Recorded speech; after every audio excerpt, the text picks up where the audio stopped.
Monday market related గా ఒక surprise thing ఏదైనా ఉందా అంటే మీరు జస్ట్ యుఎస్ రష్యా మండే అని టైప్ చేయండి గూగుల్లో, మీకు వచ్చేస్తుంది. ట్రంప్ చాలా పెద్ద అనౌన్స్మెంట్, చాలా పెద్ద స్టేట్మెంట్ రష్యా రిలేటెడ్ గా ప్లాన్ చేస్తున్నారు. శాంక్షన్స్ పరంగా అనేలా స్టేట్మెంట్స్ కనిపిస్తున్నాయి. బ్లూంబర్గ్ లో డేటా ఉంది. బట్ ఏం చేయబోతున్నారు రష్యా రిలేటెడ్ గానీ స్టేట్మెంట్స్ లేవు. కానీ టఫ్ శాంక్షన్స్, కొత్త శాంక్షన్స్ అయితే రష్యా పరంగా వస్తున్నాయి మండే అనేలా చెప్తున్నారు. రష్యా పరంగా అలాంటి వస్తే రష్యా కామ్ గా ఉండదు. రష్యా కూడా తిరిగి రిటాలియేటరీ టారిఫ్లు వేసే అవకాశం ఉంది. బట్ ట్రంప్ తన ప్రెసిడెన్సీని స్టార్ట్ చేసిన తర్వాత నుంచి రష్యా పరంగా స్టేట్మెంట్స్ అయితే చేశారు, కానీ టారిఫ్ల వరకు ఆర్ కార్నర్ చేసే విధంగా అయితే వెళ్ళలేదు. అండ్ ఇదే దాంట్లోనే అంటే రష్యా మీద శాంక్షన్స్ వేసే దాంట్లోనే మన ఇండియా రిలేటెడ్ గా కూడా 500% టారిఫ్లు వేస్తారా అనే ఒక క్వశ్చన్ మార్క్స్ ఎక్కువగా తెర మీదకైతే వస్తున్నాయి. 3 hours బ్యాక్ కూడా ఎకనామిక్స్ టైమ్స్ లో ఇలాంటి సేమ్ ఆర్టికల్ ని మీరు గమనించొచ్చు. లాస్ట్ 1-2 days నుంచి కూడా ఉంది. ఇదే నేను నిన్నటి వీడియోలో కూడా మాట్లాడాను. మండే రష్యా రిలేటెడ్ గా టారిఫ్లు పడుతూ అదే లైన్ లోనే ఇండియా చైనా పరంగా కూడా 500% టారిఫ్లు వేసే అవకాశం ఉందా? ప్రాబబులీ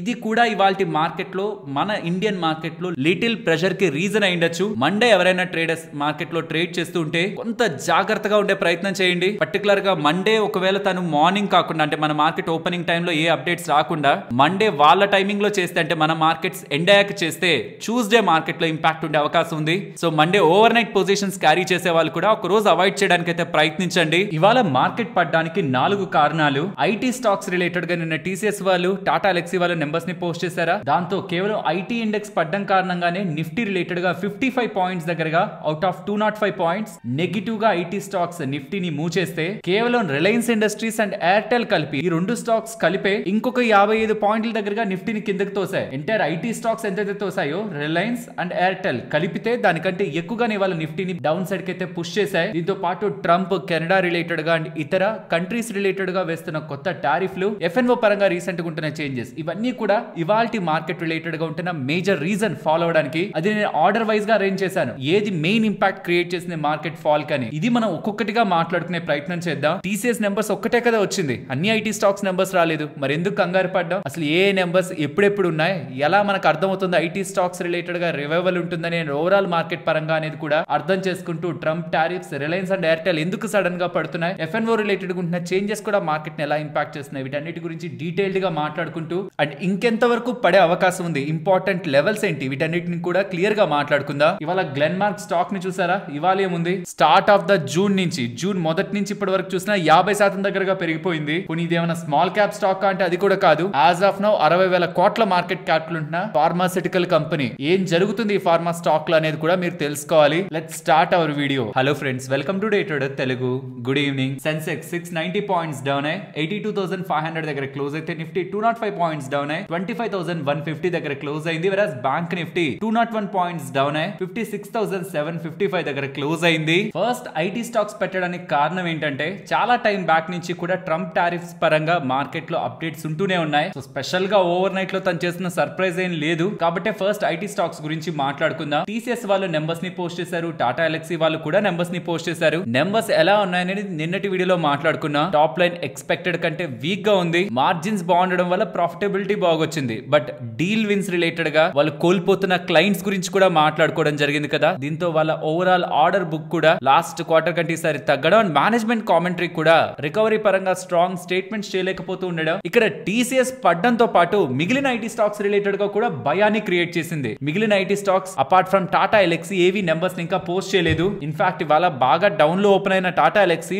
రాంగ్ బ్యాడ్ రిజల్ట్స్ తో కూడా తర్వాత రికవర్ అవుతూ చాలా వరకు మార్కెట్ లో ఉన్న లాస్ ని వాళ్ళ కవర్ అయితే చేసుకుంది. కానీ TCS and main board IT stocks లో మాత్రం ఎండ్ ఆఫ్ ద డే లో డేస్ లోనే అవి క్లోజ్ అయ్యాయి. సరే, టీసీఎస్ నెంబర్స్ అయితే ఇప్పుడు వచ్చాయి. మనకి ఎక్స్పెక్టేషన్స్ కంటే బిలో వచ్చాయని ఇండికేషన్ ఇచ్చింది. మరి ఇది ఎంటైర్ ఐటీ స్పేస్ అంతా, ఐటీ ఇండెక్స్ కంతా చూడాలా, ఆర్ ఇది ఒక్క టీసీఎస్ కున్న ప్రాబ్లమా? అంటే ఎంటైర్ సెక్టార్ కి జబ్బు చేసిందా, కేవలం టీసీఎస్ కి మాత్రమే జబ్బు చేసిందా? ఇది మనకి తెలియాలంటే ఇన్ఫోసిస్ నెంబర్స్ రావాలి. ఇన్ఫోసిస్ నెంబర్స్ ఎప్పుడు ఉన్నాయి? July 23rd. అప్పటి వరకు వెయిట్ చేయాలంటే కాదు. ఇక్కడ మీరు స్క్రీన్ మీద గమనించొచ్చు ఏ డేట్స్ లో కమింగ్ టైమ్స్ లో ఏ ఐటీ స్టాక్స్ నెంబర్స్ ని పోస్ట్ చేస్తాయని. July 14th HCl tech numbers తో మనం స్టార్ట్ చేస్తాం మండే. ఇది మనకి ఇంకా ఫర్దర్ కన్ఫర్మేషన్ ఇస్తుంది. తర్వాత ఎల్టీటీఎస్, టెక్ మహేంద్ర 16th వస్తాయి, 17th LTI Mindtree, 23rd Infosys and persistent systems, తర్వాత ఎంఫసిస్, తర్వాత కేపీఐటీ టెక్. ఈ నెంబర్స్ అన్ని కూడా మీరు గమనిస్తే నెక్స్ట్ 7 days లోనే మనకి కావాల్సిన నెంబర్స్ రిలీజ్ అవుతాయి. ఇన్ఫాక్ట్ ఈ 17th July ఉందా, అప్పుడు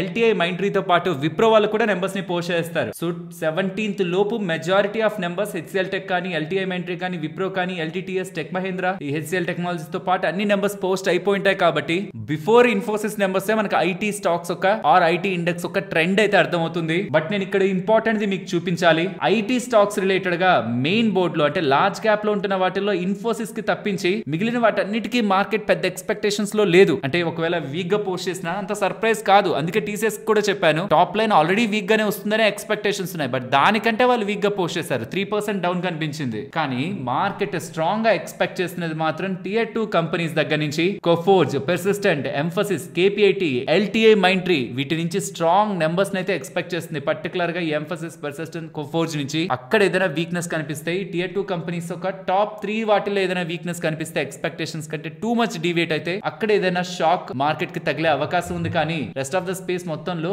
ఎక్స్పెక్టేషన్స్ కూడా వీక్ గానే ఉన్నాయన్న విషయాన్ని మనం అండర్లైన్ చేయాలి. సో ఐటీ స్పేస్ లో వస్తున్న నెంబర్స్ కారణంగా ఎస్ మార్కెట్ కొంత ఇంపాక్ట్ అయింది. బట్ అది ఒక్క రిజల్ట్స్ తో మనం డిసైడ్ చేయలేం. టాటా ఎలక్సీ అండ్ టీసీఎస్ నెంబర్స్ తోనే మనం డిసైడ్ చేయలేం. నెక్స్ట్ వీక్ లో మనకి వాటి రిలేటెడ్ గా ఫుల్ పిక్చర్ అయితే ఓపెన్ అవుతుంది. లాస్ట్ ప్రీవియస్ టైమ్స్ లో కూడా అంతే, స్టార్టింగ్ నెంబర్స్ వీక్ ఉండేవి, తర్వాత బెటర్ గా రావడంతో మళ్ళీ ఐటీ స్పేస్ స్ట్రెంత్ అయ్యేది. బట్ ఇప్పుడు వస్తున్న ఒకే ఒక్క ఫియర్, ట్రంప్ టారిఫ్స్ తో ఎక్కడ బిగ్ క్లయింట్స్ అందరూ కూడా వెనక్కి వెళ్లి ఐటీ స్పేస్ రిలేటెడ్ గా మళ్ళీ స్లో డౌన్ తీసుకొస్తున్నారా? ట్రంప్ ఒక టారిఫ్స్, కొత్త టారిఫ్స్ అనేవి కొంత అన్సర్టనిటీని మార్కెట్ లో కలగజేస్తున్నాయి. Well next Trump tariffs related గా మాట్లాడుకోవాలి. కొత్తగా కెనడా రిలేటెడ్ గా 35% టారిఫ్ వేస్తానని ఇలా చెప్తున్నారు. గతంలో 25% కదా కెనడా రిలేటెడ్ గా విధించింది, అదే కొంత షాక్. అయితే ఇప్పుడు కొత్తగా 35% talks and rest of the nations ఇప్పటి వరకు మాతో ఎవరెవరైతే ట్రేడ్ డీల్ కుదుర్చుకోలేదో వాళ్ళ మీద 15 to 20% టారిఫ్లు వేస్తాను కమింగ్ టైమ్స్ లో అనేలా ఆగస్ట్ 1st నుంచి అనేలా స్టేట్మెంట్స్ చేస్తూ ఉండడం. Blanket tariff 15 to 20% blanket tariff అందరి మీద వేసేస్తాను అనడం కూడా కొంత అన్సర్టనిటీని క్రియేట్ చేసింది. కానీ తిను మాటలకి మార్కెట్ టూ మచ్ సీరియస్ తీసుకొని కంగారు పడిపోతున్నది అని అనుకోవట్లేదు. అలా అయితే ముందు పడిపోయి ఉండాల్సింది యుఎస్ మార్కెట్. వాటిల్లో మనకేం పెద్ద పానిక్నెస్ లేదు, గ్లోబల్ మార్కెట్స్ లోనూ పానిక్నెస్ లేదు. మన ఐటీ నెంబర్స్ బాలేవు and Reliance and Bharti Airtel related గా ఒక అప్డేట్ ఉంది. దాని కారణంగా ఓవరాల్ గా ఇవాళ మార్కెట్ ఫాల్ లో హాఫ్ ఆఫ్ ద ఫాల్ అక్కడి నుంచి వచ్చింది. ట్రంప్ టారిఫ్స్ రీజన్ అయి ఉండొచ్చు. బట్ తను పదే పదే ముందుకి వెనక్కి వెళ్తూ ఉండడం కూడా తన రిలేటెడ్ గా ఉంటున్న అథెంటిసిటీని కొంత తగ్గించింది. అండ్ ఇప్పుడని కాదు, కమింగ్ టైమ్స్ లో కూడా తను డ్రాస్టిక్ స్టేట్మెంట్స్ ఏదో ఒక పాయింట్ లో ఏదో ఒక టైంలో చేసే అవకాశం ఉంది. స్టాక్ మార్కెట్ లో ఉన్న వాళ్ళందరికీ చెప్తున్నాను, అవే మీకు మంచి అవకాశాలు. మీరు తక్కువ ధరలో కొనుక్కోవడానికి, మార్కెట్ లో మంచిగా బిజినెస్ చేసే కంపెనీస్ మీకు అందుబాటు ధరలో తీసుకొచ్చి, అందుబాటు వాల్యుయేషన్ లోకి తీసుకొచ్చి మీ పోర్ట్ఫోలియోలోకి రావడానికి తనే మీకు హెల్ప్ చేస్తారు. కాబట్టి మార్కెట్ పెరిగినప్పుడు, పడినప్పుడు, ఫ్యూచర్ లో పెరిగిన తర్వాత కూడా ఎప్పుడు మీకు వీలుంటున్న 10 to 20% క్యాపిటల్ ని క్యాష్ లోనే ఉంచండి. లిక్విడ్ ఫండ్స్ లోనో, ఫిక్స్డ్ డిపాజిట్స్ లోనో అలా ఉంచే ప్రయత్నమే చేయండి. ఒక్కసారి తను ఏదో ఒక షాక్ ఇవ్వడానికి చూస్తాడు మార్కెట్ కి, అందరూ పానిక్ అయి సెల్ చేస్తారా, అప్పుడు మనం క్యాష్ ని డిప్లాయ్ చేద్దాం. మళ్ళీ పెరిగినప్పుడు ఆ 10-20% మొత్తం కాదు, మళ్ళీ కొంత క్యాష్ లోకి వెళ్లే ప్రయత్నం చేద్దాం. ఇలా తన ఎంటైర్ టెన్యూర్ లో మనకి మల్టిపుల్ టైమ్స్ తను మనకి అవకాశాలను ఇస్తాడు. బట్ ఇప్పుడైతే మార్కెట్ తన మాటల్ని పెద్దగా పట్టించుకోవట్లేదు సీరియస్ గా. లేకపోతే ఈ స్టేట్మెంట్స్ కి బానే పడి ఉండాలి మార్కెట్. బట్ అది మన ఓన్ ప్రాబ్లమ్స్ అండ్ అనుకుంటున్న ఇతర ఇష్యూస్ కారణంగా మెజారిటీ ఆఫ్ ఫాల్ ఉంది. కానీ తన టారిఫ్ స్టేట్మెంట్స్ వల్ల కాదు. కాబట్టి ఇది నేను సెకండ్ పెట్టాను. యూజువల్ గా అయితే మెజారిటీ ఆఫ్ ఫైనాన్షియల్ ప్లాట్ఫామ్స్ లో మనకి హెడ్లైన్స్ ఇవాళ ట్రంపే. బట్ అలా అయి ఉంటే ఇతర మార్కెట్స్ రిలేటెడ్ గా కూడా అది సివియర్ ఇంపాక్ట్ చూపించుండాలి. ఇదిలా ఉంటే వైట్ హౌస్ వాళ్ళు జెరోమ్ పౌల్ ఉన్నారు కదా, ఫెడ్ చైర్మన్ గారు, తన మీద డైరెక్ట్ అటాక్ చేస్తున్నారు. అమెరికాకు ఆల్రెడీ అప్పుల భారం ఎక్కువ అయిపోయింది, వడ్డీలు కట్టలేక ఇబ్బంది పడుతున్నాం అంటే ఈ ఫెడ్ వాళ్ళ హెడ్ క్వార్టర్స్ వాషింగ్టన్ డీసీలో ఉంటుందా, దాని రెనోవేషన్ కోసం $700 million ఖర్చు పెడతామనేలా ముందు చెప్తే ఇప్పుడు $2.5 billion ఖర్చు పెడుతున్నారు. ఇంచుమించు దానికి 3 రెట్లు కంటే ఎక్కువ డబ్బులు ఖర్చు పెట్టి విలాసవంతమైన హెడ్ క్వార్టర్స్ కట్టాల్సిన అవసరమే ఉంది. అండ్ రీసెంట్ గా కాంగ్రెస్ ముందు మీ మీటింగ్ లో కూడా మేము అలా ఏం కట్టట్లేదనేలా చెప్పారు, ప్లాన్ లో అలాంటివి లేవని చెప్పారు. కానీ చూస్తే ఇప్పుడు విలాసవంతంగా ఉంది అక్కడ. కాబట్టి మీరు మమ్మల్ని మిస్లీడ్ చేశారనేలా ఫెడ్ పై ఇండైరెక్ట్ గా ప్రెషర్ ని తీసుకొచ్చే ప్రయత్నం వైట్ హౌస్ అయితే చేస్తూ ఉంది. మనందరికీ తెలుసు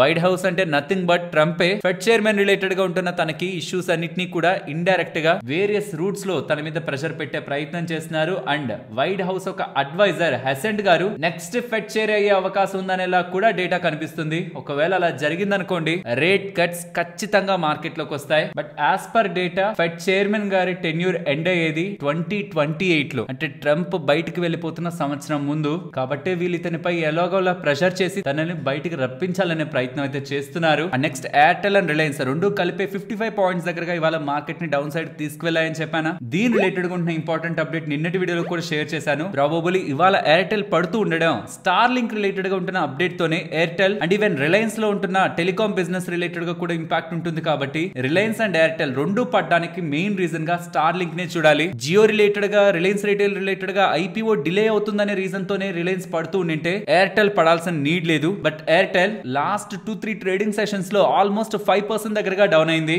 ఈవెన్ రిలయన్స్ కూడా సిమిలర్ ప్యాటర్న్ నే ఫాలో అవుతుంది. సో రెండు కలిపితే ఈ ఎలాన్ మస్క్ రిలేటెడ్ గా ఉంటున్న రీజన్ నే మనం లింక్ చేయొచ్చు. అండ్ ఫైనలీ మిగిలిపోతున్నది ఎఫ్ఎన్ఓ. రీసెంట్ గా సెబీ రిలేటెడ్ గా వస్తున్న చేంజెస్ చిన్నవేం కాదు. అండ్ కమింగ్ టైమ్స్ లో కూడా ఫర్దర్ చేంజెస్ తీసుకొస్తారు. వీక్లీ ఆప్షన్స్ రిలేటెడ్ గా, డెరివేటివ్ సెగ్మెంట్ పరంగా ఇంకా స్ట్రింజెంట్ రూల్స్ తీసుకొచ్చి ఇన్స్టిట్యూషనల్ ప్లేయర్స్ రిలేటెడ్ గాను అండ్ ఓవరాల్ ఎఫ్ఎన్ఓ కమ్యూనిటీ పరంగా కూడా చాలా చేంజెస్ కమింగ్ టైమ్స్ లో వస్తున్నాయని ఊహాగానాలు కూడా. ఈ ఎఫ్ఎన్ఓ బేస్డ్ గా ఎవరైనా ఇన్స్టిట్యూషనల్ ప్లేయర్స్ మార్కెట్ లో ఇన్వెస్ట్మెంట్ చేసి వాటిని ప్లెడ్జింగ్ చేసి ఎఫ్ఎన్ఓ స్పేస్ లో ఉండడానికి ప్రయత్నించిన వాళ్ళు ఇప్పుడు వద్దనుకొని బయటకు వెళ్ళడం కూడా టెంపరీగా మార్కెట్ లో వోల్టాలిటీని క్రియేట్ చేస్తూ ఉండొచ్చు. ఇవి మేజర్ రీజన్స్. సరే, అయిపోయిందంతా అయిపోయింది. వాట్ నెక్స్ట్ అంటే ఇక్కడ గమనించండి. నిఫ్టీ రిలేటెడ్ గా ప్రెసెంట్ మనం 20-day మూవింగ్ యావరేజ్ బిలో ఉన్నాం. 25,260 కి బిలో అయితే వెళ్ళింది. బట్ పర్సనలీ నేను అబ్జర్వ్ చేస్తున్నంత వరకు 25,000 to 25,200 ఇంపార్టెంట్ సపోర్ట్. అంత ఈజీగా బ్రేక్ అవ్వని సపోర్ట్. ఇఫ్ ఇన్ కేస్ అది బ్రేక్ అయింది అనుకోండి, రీసెంట్ టైమ్స్ లో ఏ కన్సాలిడేషన్ అయితే మార్కెట్ మే 1st నుంచి జూన్ లాస్ట్ వరకు ఫామ్ చేసుకుంటూ వచ్చిందో ఆ కన్సాలిడేషన్ లోకి క్లియర్లీ నిఫ్టీ అయితే ఎంటర్ అవుతుంది. ఇప్పటికే ఎంటర్ అయింది. బట్ నేను పర్సనల్ గా 25,000 మార్క్ బ్రేక్ అయ్యేంత వరకు కూడా ఈ స్పేస్ లోకి ఎంటర్ అయినట్లయితే చూడను. 25,000 బ్రేక్ అయి బిలో కానీ వస్తుంటే నెక్స్ట్ 24,500 వరకు ఉంటున్న జోన్ లో నిఫ్టీ అయితే మూవ్ అవుతుంది అనేది రీసెంట్ టైమ్స్ లో ఉంటున్న ప్రైస్ యాక్షన్ బట్టి మనం అర్థం చేసుకోవచ్చు. అండ్ ఎవరైనా షార్ట్ టర్మ్ లో మార్కెట్ ని పాజిటివ్ సైడ్ లో చూడాలనుకుంటుంటే మాత్రం 20-day మూవింగ్ యావరేజ్ ఈ జోన్ అబౌవ్ రాకుండా రానున్న రోజుల్లో మార్కెట్ పెరిగిపోతుంది, తక్కువ కాల వ్యవధిలో పెరిగిపోతుంది అనుకునే ప్రయత్నం నేనైతే చేయను. లాంగ్ టర్మ్ లో ఖచ్చితంగా పెరుగుతుంది. బట్ కొన్ని రోజులు వారాల కోసం చూసే వాళ్ళ కోసం చెప్తున్నాను. సెన్సెక్స్ కూడా అంతే. 20-day మూవింగ్ యావరేజ్ బిలోనే ఇవాళ క్లోజ్ అయింది. కాబట్టి దీని అబౌవ్ రాకుండా అన్నెసరీగా మార్కెట్ లో రీసెంట్ టైమ్స్ లో పెరిగింది కదా అని పెరిగిపోతుందని అనుకోకండి. But only in one area market కొంత స్ట్రెంత్ చూపిస్తున్నది. Bank Nifty 20-day moving average అబోనే ఉంది. లెట్స్ హోప్ ఇది బ్యాంక్ నిఫ్టీ పరంగా బ్రేక్ అవ్వకుండా కమింగ్ టైమ్స్ లో వస్తున్న ఐటీ నెంబర్స్ ఏ మాత్రం కొంత పాజిటివ్ సెంటిమెంట్ ని చూపించిన with the banking support and IT space లో ఉంటున్న స్ట్రెంత్ మార్కెట్స్ ని అగైన్ ఈ జోన్ అబౌవ్ పుష్ చేసి రీసెంట్ హైస్ బ్రేక్ అయ్యేలా చేయొచ్చు. ఇది మార్కెట్ రిలేటెడ్ ఉంటున్న price action. And coming to FIs, recent times లో కాన్స్టెంట్ సెల్లింగ్ తర్వాత కొంత question mark neutral to positive side వాళ్ళ దగ్గర నుంచి కనిపిస్తూ ఉంది. అండ్ ఎఫ్ఎన్ఓ సైడ్ ఇండెక్స్ లెవెల్లో 75% దగ్గరగా నెట్ షార్ట్స్ ని కూడా వాళ్ళు క్యారీ చేస్తున్నారు. అండ్ ఇన్వెస్టర్స్ కి చెప్తున్నాను, కమింగ్ టైమ్స్ లో మార్కెట్ రిలేటెడ్ గా price action as of now strong గా లేదు కాబట్టి డౌన్ సైడ్ మార్కెట్ ఒకవేళ సర్టైన్ టైం పాటు కన్సాలిడేట్ అయితే గుర్తుంచుకోండి, ఇలాంటి కన్సాలిడేషన్ గతంలో చాలా సార్లు మీరు చార్ట్ ని జూమ్ అవుట్ చేస్తే చాలా సార్లు మీకు కనిపించి మళ్ళీ మార్కెట్ టాప్ సైడ్ పెరిగే ప్రయత్నం చేస్తుంది. మన యాక్టివిటీ ఇన్వెస్టర్ అనే దాంట్లోకి వెళ్తుందంటే మాత్రం day to day market movements ని మనం అంత క్లోజ్ గా ట్రాక్ చేయొద్దు. అలా చేస్తే కరెక్ట్ గా పెరిగేదానికంటే ముందే, బ్రేక్అవుట్ అయ్యేదానికి ముందే ఆర్ ఇంకా పడదు అక్కడి నుంచి పెరుగుతుంది అనేటప్పుడే మనం మార్కెట్ లోంచి ఎగ్జిట్ అయిపోతాం. పెయిన్ ని టూ మచ్ తీసుకొని సఫర్ అయి చివరికి ఎగ్జిట్ అయిన తర్వాత మార్కెట్ పెరుగుతుంది. కాబట్టి మీరు పెడుతున్న కంపెనీ రిజల్ట్స్ ని ట్రాక్ చేయండి. ట్రంప్ ఏం చెప్తున్నారు, గ్లోబల్ గా ఏం జరుగుతుంది, ఇది అవేర్నెస్ కోసం తెలుసుకోండి తప్పించి డెసిషన్ కోసం తీసుకోవద్దు. మన మార్కెట్ పరంగా long term strong fundamentals and economy growth related గా ట్రిగ్గర్స్ స్టిల్ ఇంటాక్ట్ గా ఉన్నాయి. బట్ వస్తున్న క్వశ్చన్ మార్క్ అంతా ఏంటంటే ఇండియా మీద రిటాలియేటరీ టారిఫ్లు వేయలేదు. ఇతర కంట్రీస్ మీద, చాలా కంట్రీస్ మీద వేస్తున్నట్టు ఇండియా మీద వేయలేదు. అలానే ఇండియాతో ట్రేడ్ డీల్ కూడా కుదుర్చుకోలేదు. మరి ఏం ప్లాన్ చేస్తున్నారు, ఏం థింక్ చేస్తున్నారు? ఏదైనా జరిగితే ఇండియా పేరుతోనే స్పెషల్ గా అనౌన్స్మెంట్ ఉండే అవకాశం ఉంది. సో చెప్పాను అందుకే ఇందాక, అన్నిటికీ ప్రిపేర్డ్ గా ఉందా, అవకాశం ఉంటే కొనుక్కుందాం, లేదంటే వెయిట్ చేద్దాం. రాంగ్ డెసిషన్స్ మాత్రం మార్కెట్ లో తీసుకోవద్దు. ఎందుకంటే తను క్రియేట్ చేసే పానిక్ టెంపరీగా షార్ట్ టర్మ్ లో ఉంటుంది. బట్ మనం చూస్తున్నదంతా long term. With patience market లో రివార్డ్ ఉంటుంది. ఫ్రెండ్స్, ఇలా మార్కెట్ లో ఉంటున్న ఎంటైర్ డేటాను అనాలిసిస్ చేస్తూ కంటెంట్ మీ వరకు తీసుకురావడానికి మేము పెడుతున్న ఎఫర్ట్స్ మీకు వాల్యుబుల్ గా అనిపిస్తూ ఉంటే వీడియోని తప్పకుండా లైక్ చేస్తూ పెడుతున్న ఎఫర్ట్స్ ని ఎంకరేజ్ చేయండి. ఫస్ట్ గ్లెన్మార్క్ గురించి మాట్లాడుకోవాలి. ఇవాళ పెరిగింది పక్కన పెట్టండి, రీసెంట్ టైమ్స్ నుంచి ఒక 50% దగ్గరగా పెరిగింది. ప్రధానమైన కారణం ఇవాళ అప్డేట్ అవుతుంది, కానీ మార్కెట్ కి ఎందుకో ముందుగానే కొంత దీని రిలేటెడ్ గా డేటా ఉంటున్నట్లుంది. రీసెంట్ టైమ్స్ లోనే స్టాక్ రిలేటెడ్ గా ర్యాలీ స్టార్ట్ అయింది. నాకు తెలిసి ఏ ఇండియన్ ఫార్మా కంపెనీ కూడా ఇంతలాంటి డీల్ ఇప్పటి వరకు కుదుర్చుకోలేదు. అమెరికన్ కంపెనీ, ఫార్మా కంపెనీ అయిన యావ్వి వాళ్ళతో గ్లెన్మార్క్ వాళ్ళు ఒక లార్జెస్ట్ లైసెన్సింగ్ డీల్ అయితే కుదుర్చుకున్నారు. గ్లెన్మార్క్ వాళ్ళు ISB 2001 అనే ఒక డ్రగ్ మాలిక్యూల్ ని డెవలప్ చేస్తూ ఉన్నారు కదా. ఇది మల్టిపుల్ మైలోమా రిలేటెడ్ గా, ప్లాస్మా సెల్స్ రిలేటెడ్ గా వస్తున్న క్యాన్సర్ పరంగా ఇలా వాళ్ళు డెవలప్ చేస్తున్న డ్రగ్ ఫేజ్ 1 లోనే ఉంది. ఇది కమింగ్ టైమ్స్ లో నెక్స్ట్ 4 to 5 years లో దీని పరంగా కమర్షియల్ సేల్ అయితే స్టార్ట్ అవుతుంది. కానీ ఈ లోపే వీళ్ళు యావ్వి వాళ్ళతో $700 million అప్ ఫ్రంట్ డీల్ ని కుదుర్చుకున్నారు. అంటే ముందుగానే యావ్వి వాళ్ళు వీళ్ళకి $700 మిలియన్ ఇస్తారు. ఇంకా బాగుంటే అంటే డెవలప్మెంట్ కమింగ్ టైమ్స్ లో బాగా జరుగుతూ ఉంటే $1.2 బిలియన్ కూడా పే చేస్తారని. బికాస్ మల్టిపుల్ మైలోమా రిలేటెడ్ గా, క్యాన్సర్ రిలేటెడ్ గా డ్రగ్ లార్జ్ మార్కెట్ ఉంటుంది కదా, కాబట్టి ఇంపార్టెంట్ గా వీళ్ళు డీల్ అయితే కుదుర్చుకున్నారు. మొత్తం ఇచ్చేయట్లేదు అమెరికన్ కంపెనీకి, తీసేసుకొని మీరే అమ్మేసుకోండి అని. యుఎస్ కి సంబంధించి ఇంకొన్ని మార్కెట్స్ కి సంబంధించి ఇస్తున్నారు. ఇండియా అండ్ ఎమర్జింగ్ మార్కెట్స్ పరంగా రైట్స్ గ్లెన్మార్క్ వాళ్ళే పెట్టుకుంటున్నారు. ఇంకా డీటెయిల్డ్ గా మాట్లాడాలంటే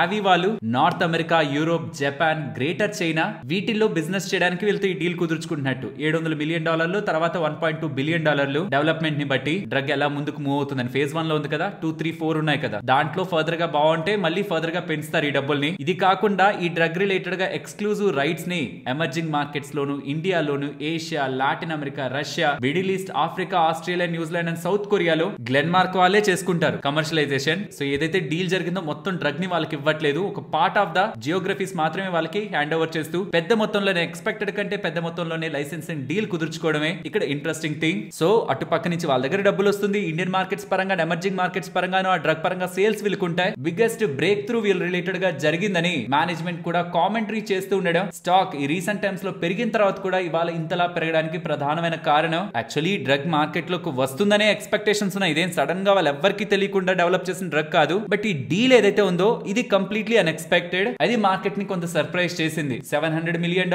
దాని తర్వాత కూడా $1.2 బిలియన్ కి వెళ్తుంది అండం. అండ్ గ్లెన్మార్క్ కు సంబంధించిన చైర్మన్ అయినా గ్లెన్ సాల్దన్హా గారు ఉన్నారా, తను ఈ స్టేజ్ కి రావడానికి మాకు 25 సంవత్సరాలు పట్టిందని, అండ్ వీళ్ళ R&D focus oncology, respiratory, dermatology segments మీద ఎక్కువ ఫోకస్ ఉంటుందని అప్డేట్స్ చేస్తున్నారు. Interesting deal. But stock already 50% దగ్గరగా కూడా కేవలం ఈ డీల్ కారణంగానే పెరిగిందన్న విషయాన్ని కూడా ఇన్వెస్టర్స్ అండర్లైన్ చేయాలి. ఫ్రెండ్స్, ఇలా న్యూస్ అప్డేట్స్ ని అనాలిసిస్ చేస్తూ ఇలాంటి కంటెంట్ మీ ముందుకు తీసుకురావడానికి మేము టీం పెడుతున్న ఎఫర్ట్స్ మీకు వాల్యుబుల్ గా అనిపిస్తూ ఉంటే వీడియోని తప్పకుండా లైక్ చేయండి. నెక్స్ట్ జీ ఎంటర్టైన్మెంట్ గురించి మాట్లాడుకోవాలి. ఇక్కడ నుంచి కొంత టైం బ్యాక్ ప్రమోటర్స్ చాలా తెలివిగా ఒక పంచాలని చూసారు. తక్కువ షేర్ ప్రైస్ లో కన్వర్టబుల్ వారెంట్స్, అంటే అవి కమింగ్ టైమ్స్ లో ఈక్విటీ షేర్స్ గా మారిపోతాయి అనమాట. దాని రిలేటెడ్ గా కూడా కంప్లీట్ డబ్బులు పే చేయకుండా 25% ఇప్పుడు పే చేస్తాం, 75% తర్వాత పే చేస్తామని ఇప్పుడుంటున్న వాళ్ళ వాటా 3.99% నుంచి 18.39% కి పెంచేసుకోవాలనుకున్నారు. దాని రిలేటెడ్ గా బోర్డు లో డిసిషన్ అయితే తీసేసుకున్నారు. తర్వాత షేర్ హోల్డర్ రిలేటెడ్ గా స్పెషల్ రిజల్యూషన్ రావాలన్నమాట.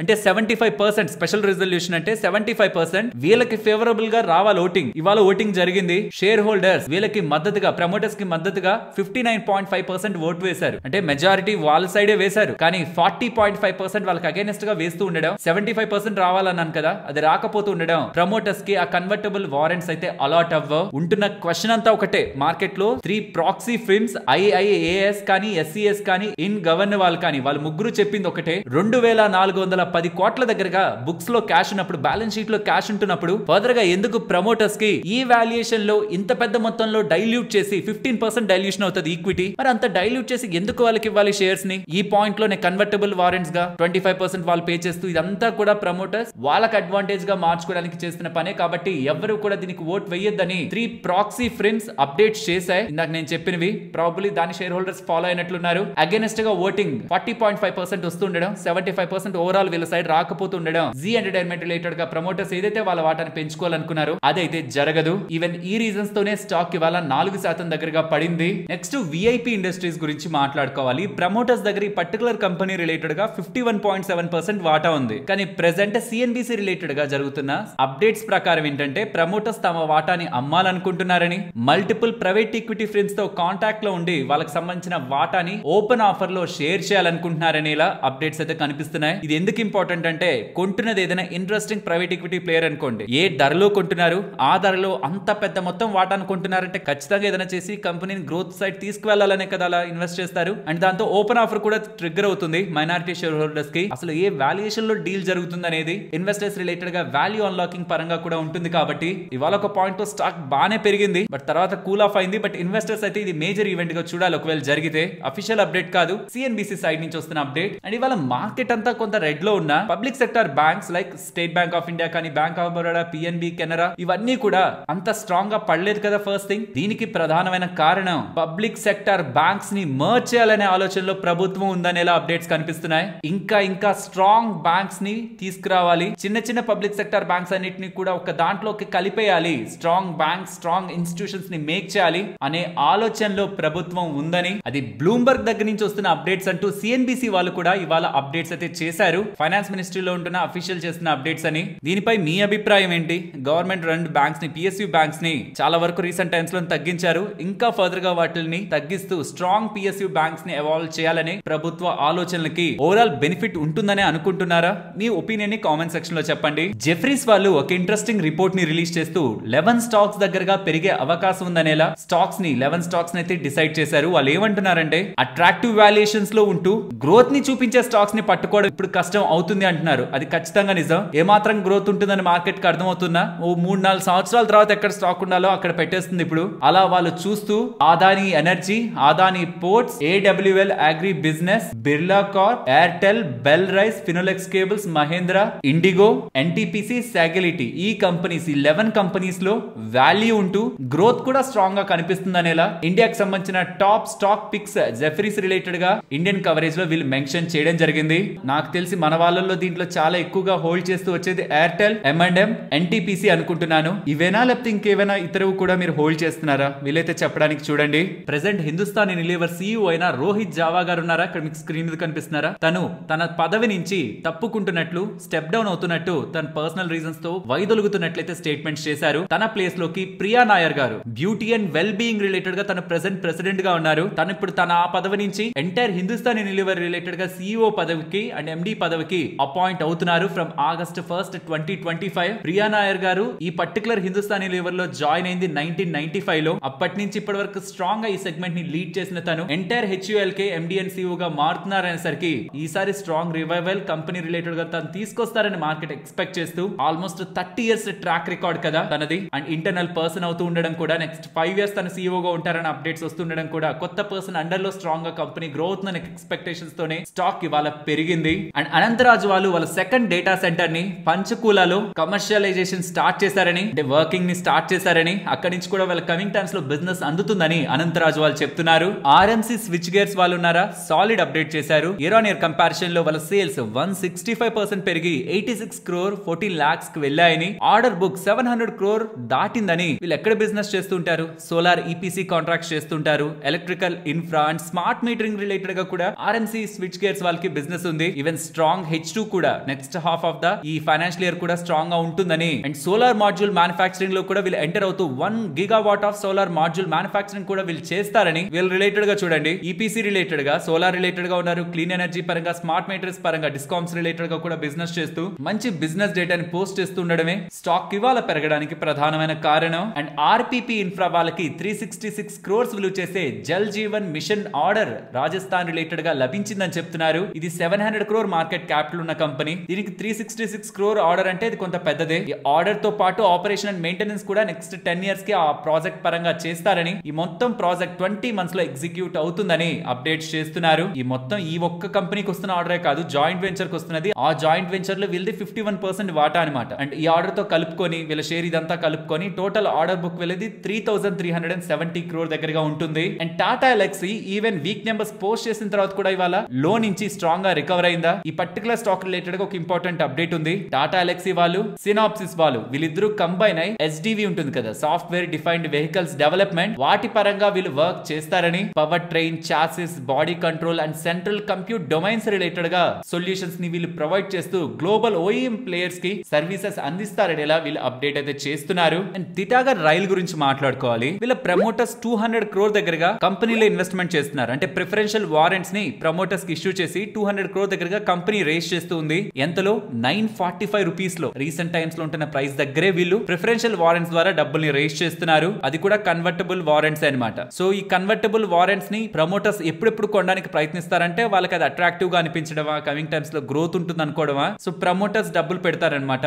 కాబట్టి ఈ కంపెనీ పరంగా ఉంటున్న షేర్ హోల్డర్స్ ఇది అండర్లైన్ చేసుకోవచ్చు. ప్రమోటర్స్ ఈ పాయింట్ లో కూడా 21.16 lakh కన్వర్టబుల్ వారెంట్స్ ని తీసుకోవడానికి ప్రయత్నిస్తున్నారంటే ఆ డబ్బులు కంపెనీకి ఉపయోగపడతాయి. బట్ ప్రమోటర్స్ వాళ్ళ గ్రోత్ కూడా చూసుకొని ఇన్వెస్ట్మెంట్ చేస్తారు. కాబట్టి ఇది యూజువల్ గా మార్కెట్ మంచిగానే చూస్తుంది. అండ్ ఆ డబ్బుల్ని వీళ్ళు కొత్త ప్లాంట్స్ ని, అంటే మ్యానుఫాక్చరింగ్ ప్లాంట్స్ ని, మిషనరీని తీసుకొని వర్కింగ్ క్యాపిటల్ ని గెలుచుకుంటున్న ఆర్డర్స్ కోసం యూటిలైజ్ చేయడానికి, టెక్ అప్గ్రేడ్స్ అండ్ ఆటోమేషన్ కోసం యూజ్ చేస్తారని చెప్తున్నారు. అండ్ వీళ్ళు తీసుకుంటున్న స్టాక్స్ కాదు, కన్వర్టబుల్ వారెంట్స్. అది ఇప్పుడే స్టాక్స్ గా మారిపో, అలా మారడానికి 18 months పడుతుంది. చెప్పాను కదా, దీనికి కూడా షేర్ హోల్డర్ అప్రూవల్ కావాలి. 8th August మీటింగ్ జరుగుతుంది. ఇందాక ఎలాగైతే జీ ఎంటర్టైన్మెంట్ లో మనకి 75% ఓటింగ్ రావాలని చెప్పి చెప్పాను, ఇక్కడ కూడా అంతే 75% రావాలి. 8th August రాలేదనుకోండి, ఇది కూడా క్యాన్సిల్ అవుతుంది. And Enviro Infra back to back orders గెలుచుకుంటున్నట్లు కనిపిస్తుంది. 400 crore EPC project Maharashtra related గా ZLD పరంగా వీళ్ళకి లభించినట్లు అప్డేట్స్ అయితే చేస్తున్నారు. ZLD అంటే జీరో లిక్విడ్ డిశ్చార్జ్. నిన్న 395 crore విలువ చేసే సిఈటిపి ఆర్డర్ గురించి మాట్లాడానా, సిమిలర్ లైన్ లోనే వస్తున్న ఆర్డర్ ఇది కూడా నెక్స్ట్ 24 months లో కంప్లీట్ చేస్తారని. నిన్న ఎక్కడి నుంచి అయితే ఆర్డర్ వచ్చిందో 395 crore వాళ్ళ దగ్గర నుంచి వచ్చింది,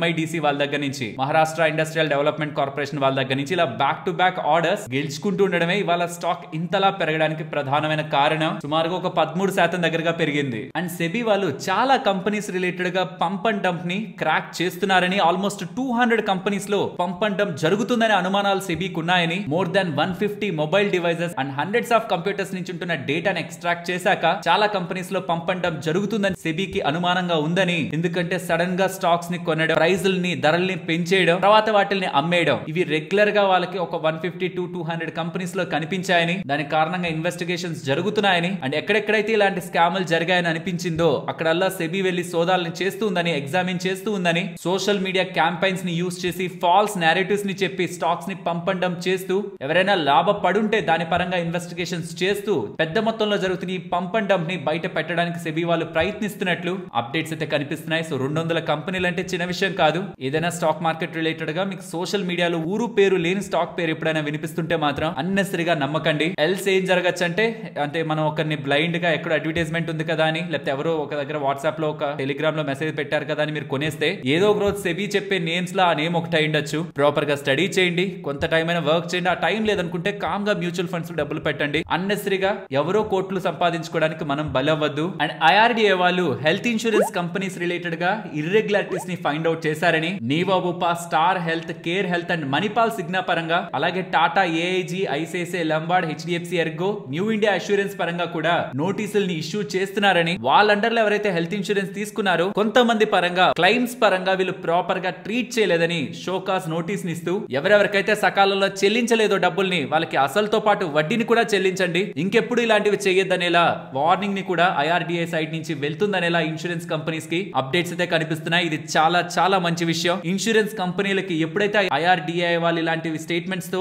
షోకాస్ నోటీసులు ఇస్తారో, వాళ్ళు ఇప్పటి వరకు ఇస్తున్న క్లైమ్స్ కంటే ఇంకా మంచి క్లైమ్స్ ఇచ్చే అవకాశం ఉంటుంది. జెన్యూన్ గా క్లైమ్ కు వెళ్తున్న వాళ్ళకి ఖచ్చితంగా క్లైమ్ రావాలి. అండ్ ఇప్పుడు IRDA వెళ్తున్న వేస్ చాలా హర్షించదగిన విషయం. దీంతో కమింగ్ టైమ్స్ లో మీరు క్లైమ్ కు వెళ్ళినప్పుడు కూడా హెల్త్ ఇన్సూరెన్స్ పరంగా క్లైమ్స్ దక్కే అవకాశం ఉంది. ఈ హెల్త్ ఇన్సూరెన్స్ స్పేస్ ఇంకా ఇంకా కన్స్యూమర్ సెంట్రిక్ గా మారి క్లైమ్స్ హెల్త్ ఇన్సూరెన్స్ ఉన్న ప్రతి ఒక్కరికి అందే అవకాశం కూడా ఉంటుంది. యూజువల్ గా మనకి ఏ హెల్త్ ఇన్సూరెన్స్ కంపెనీ పరంగా ఇష్యూ ఉన్నా మన IRDA పోర్టల్లో అంబుడ్స్మన్ లో కంప్లైంట్ చేసుకుంటే మోస్ట్ ఆఫ్ ద కేసెస్ మనకి ఫేవర్ గానే వస్తుంది తీర్పు అనేది. అంటే మన పక్క నుంచి ఫ్రాడ్ లేకపోతే అసలు ప్లస్ వడ్డీ కూడా, అండ్ మొత్తం క్లైమ్స్ ని కూడా వెరిఫై చేసుకుంటే ఎవరెవరు తప్పులు చేశారో వాళ్ళ పరంగా ఇలా యాక్షన్ ని కూడా ఇనిషియేట్ చేస్తున్నారంట. హెల్త్ ఇన్సూరెన్స్ ఆల్రెడీ తీసుకుంటున్న వాళ్ళకి ఇది శుభవార్తగానే చూడాలి. అండ్ ప్రీమియర్ ఎక్స్ప్లోజివ్స్ ఉన్నారా, వాళ్ళకి 18 crore 29 lakhs విలువ చేసే international order defence product related గా లభించిందని, నెక్స్ట్ 6 months లో ఇది సప్లై చేస్తారని చెప్తున్నారు. దీపక్ ఫర్టిలైజర్స్ వాళ్ళతో పెట్రోనెట్ LNG వాళ్ళు ఉన్నారా, వాళ్ళు 1200 crore డీల్ ని కుదుర్చుకున్నారు. 5.5 year రీగ్యాసిఫికేషన్ అగ్రిమెంట్ అన్నమాట. సో దీంతో దీపక్ ఫర్టిలైజర్స్ సంబంధించిన తలోజా యూనిట్ ఉంది కదా, అక్కడ జూలై 2026 నుంచి డిసెంబర్ 2031 వరకు నెక్స్ట్ 5.5 years లో వాళ్ళకి కావాల్సిన ఎనర్జీ రిలేటెడ్ గా LNG ని వీళ్ళు సోర్స్ చేస్తారంటే సప్లై చేస్తారు. దీనికి ప్రీవియస్ గా నార్వేకి సంబంధించిన ఈక్వినార్ వాళ్ళతో కూడా సోర్సింగ్ డీల్ ని వీళ్ళు కుదుర్చుకోవడం జరిగింది. ఇది ఇద్దరికి, దీపక్ ఫర్టిలైజర్స్ కి, పెట్రోనెట్ LNG కి, ఇద్దరికి మంచి విషయమే. అండ్ నైబ్ వాళ్ళకి 25 crore 96 lakhs విలువ చేసే defence infra order gun stand assembly related గా వాటి సప్లై పరంగా లభించిందని, November 30, 2026 కి దీన్ని ఎగ్జిక్యూట్ చేస్తారని అప్డేట్ చేస్తున్నారు. నెక్స్ట్ IRDA నెంబర్స్ ని మాట్లాడే ముందు, స్టాక్ పడింది, నెంబర్స్ బ్యాడ్ గా ఉన్నాయి, డెఫినెట్లీ మనం దాన్ని అండర్లైన్ చేయాలి. బట్ అలా ఎందుకు ఉన్నాయి, NPS ఎందుకు పెరిగాయి, దీనికి మేనేజ్మెంట్ ఏం చెప్పిందో ఫస్ట్ మాట్లాడుకొని తర్వాత నెంబర్స్ దగ్గరికి వెళ్దాం. NPS రిలేటెడ్ టు జెన్సోల్ అని చెప్తున్నారు. జెన్సోల్ ఇంజనీరింగ్ రిలేటెడ్ గా ఇష్యూ మనకి తెలిసిందే, దాని కారణంగా NPS పెరిగాయని, అనదర్ వన్ ఆఫ్ కూడా ఉండడం కూడా ఈసారి వీళ్ళ అసెట్ క్వాలిటీ రిలేటెడ్ గా ఇంపాక్ట్ కి క్రియేట్ చేసిందని, కానీ ఇవన్నిటిని సార్ట్ అవుట్ చేసుకుంటూ with in the matter of time వీళ్ళు గ్రో అవుతారని, గ్రాడ్యువల్ గా NIM ని నెట్ ఇంట్రెస్ట్ మార్జిన్ ఇంప్రూవ్ చేసుకుంటారని, కాస్ట్ ఆఫ్ బారోయింగ్ ని కూడా తగ్గించుకుంటూ, బికాస్ సెక్షన్ 54 EC అండర్ లో వీళ్ళకి బాండ్స్ కి అలాట్మెంట్ దొరికింది కదా నిన్న, దాంతో కూడా వీళ్ళ కాస్ట్ ఆఫ్ ఫండ్స్ తగ్గుతుంది. ఇవన్నీ కూడా మేనేజ్మెంట్ ఇవాళ అప్డేట్ చేసింది. ఇప్పుడు నెంబర్స్ దగ్గరికి వెళ్దాం. మార్కెట్ ని ఇబ్బంది పెట్టిన ఒకే ఒక్క ఎలిమెంట్ అసెట్ క్వాలిటీ. సడన్ గా gross non performing assets, net non performing performing assets sudden గా జంప్ అయిపోయాయి. స్టాక్ ఏమో ఎక్స్పెన్సివ్ వాల్యుయేషన్ లో ఉంది. గ్రాస్ నాన్ పర్ఫార్మింగ్ అసెట్స్ ఏమో 2.45 నుంచి 4.13 పెరిగిపోయాయి. నెట్ ఏమో 1.35 నుంచి 2.06 పెరిగి కంప్లీట్లీ మార్కెట్ కి షాక్ ఇస్తూ ఉండడం ఇవాళ స్టాక్ పడడానికి ప్రధానమైన కారణం. బట్ చెప్పాను కదా, ముందు రీజన్ తెలుసుకోవాలి, తర్వాత మనం అసెస్ చేయాలి. ఎస్, స్టాక్ పడడానికి రీజన్ ఉంది, ఎందుకంటే 4 times ప్రైస్ టు బుక్ వాల్యూలో ట్రేడ్ అవుతుంది. ఎక్స్పెన్సివ్ వాల్యుయేషన్ నెంబర్ సాటిస్ఫై చేయట్లేదు, స్టాక్ పడాలి. బట్ అది పర్మనెంట్ అంటే కాదు, టెంపరీ రీజన్స్ తో జెన్సోల్ ఇంపాక్ట్ తో పడింది అన్నది కూడా మనం అండర్లైన్ చేయాలి. అండ్ నెట్ ఇంట్రెస్ట్ ఇన్కమ్ కూడా ఇయర్ ఆన్ ఇయర్ కంపారిజన్ లో 36% పెరిగింది, కానీ క్వార్టర్ ఆన్ క్వార్టర్ లో 9% డ్రాప్ అయింది. లోన్ బుక్ 27% పెరిగింది. శాంక్షన్స్ ఆల్మోస్ట్ 29% దగ్గరగా ఉన్నాయి. డిస్బర్స్మెంట్స్ 31% దగ్గరగా ఇంప్రూవ్ అయ్యాయి. But asset quality too much deteriorate అవుతుండడమే స్టాక్ పడడానికి కారణం. మరొక ఇంట్రెస్టింగ్ వీడియోతో మళ్ళీ మీ ముందుకు వస్తాను. అంతవరకు టేక్ కేర్. జై హింద్.